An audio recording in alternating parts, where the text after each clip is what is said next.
Right, today I want to make a 2028 presidential bracket, or like a March Madness bracket for the presidential candidates for 2028. Um, because I just found out this bracket existed from, I think it was like Let's Talk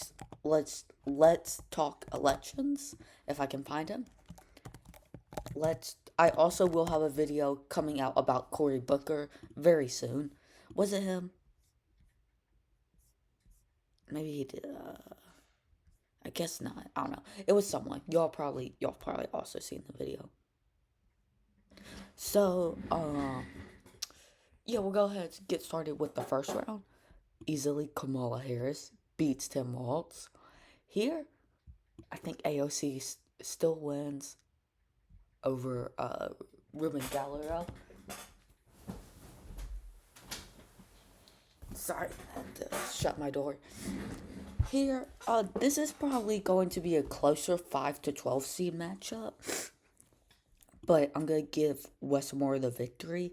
And here, this is where we're gonna have our first upset and have Stephen A. Smith winning over Gavin Newsom, or more likely to win than Gavin Newsom. Gavin Newsom is extremely unpopular, and I think Stephen A. Smith is more of the people's candidate. Here, I'm gonna have Gretchen Whitmer win. Okay. Recently, if Cory Booker keeps doing what he's doing, I think this could also be another upset, and we could see Cory Booker have a better chance at winning than Pete Buttigieg. Here, I'm gonna give it to John Fetterman. Nobody likes JP, and Josh Shapiro. Now we go on to the Republican side, where we will have JD Vance beating Josh. And then here, I will have Nikki Haley beating Ted Cruz. Here, this one's a little bit closer. We'll come back to that. Here, I'm gonna have Tim Scott beat Sanders here. Over here, Ron DeSantis, Brian Kemp, Greg Abbott, or I think that's how you say his last name, and then I'm gonna have Glenn Youngkin win. And this one's kind of close. I'm gonna go Marco Rubio.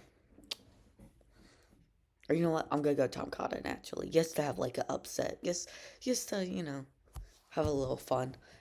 Now we'll move on to the second round, where between these two, I think AOC is clearly the better candidate over Kamala Harris. Here, if Westmore and Stephen A. Smith did run, because both of these guys have said they weren't running, I could see.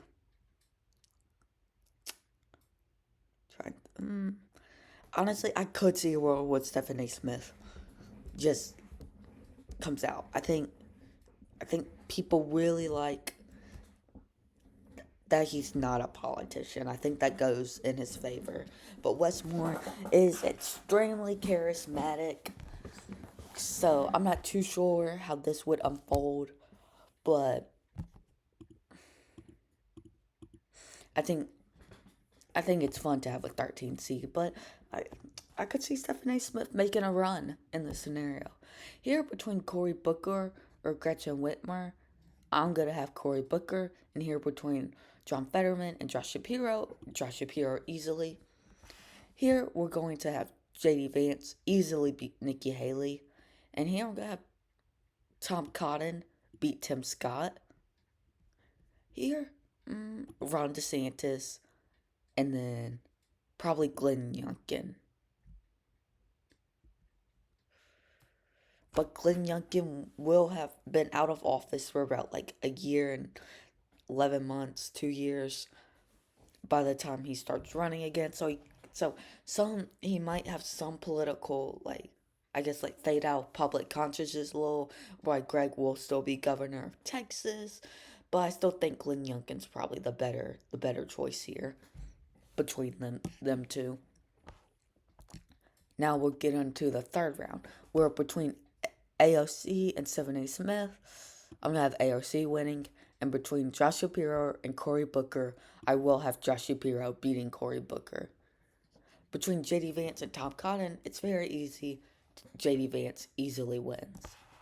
Now between Glenn Youngkin and Ron DeSantis, tough one. I do think Glenn Youngkin, a little bit more charismatic than Ron, but I think Ron has overall more popular. I think Ron's more popular in the Republican Party. So assuming this side is just the Republican primaries, I think Ron DeSantis wins. Now between JD Vance and Ron DeSantis, this one's close. But with how Trump's terms been going, and I don't know, Trump's job approval is still higher, but Trump's approval as a person is still pretty low. Mm. So these matches really depend on if Trump's term is good or bad. If Trump's term is bad, I really do think AOC wins. If Trump's term is good by 2028, I think Josh Shapiro wins. And of course, same over here. Trump's term is bad, JD Vance loses, and Ron DeSantis wins. If Trump's term is good, JD Vance wins, and Josh Shapiro wins. So this could really go either way. Hmm. But I do think JD Vance is a little bit more charismatic than Ron DeSantis and probably can get his message across better. So I will.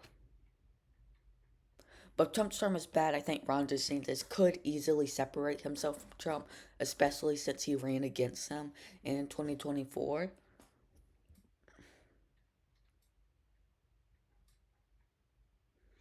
I think I'm going to have Josh Shapiro win here.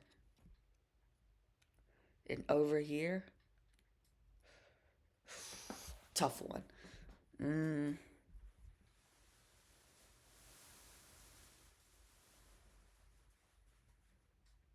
we'll say Ron DeSantis. And then have Josh Shapiro win the presidency. Just so y'all know, this is not my official 2028 prediction. This is just like a March Madness style prediction. Um, I would thank you all for watching, and peace out.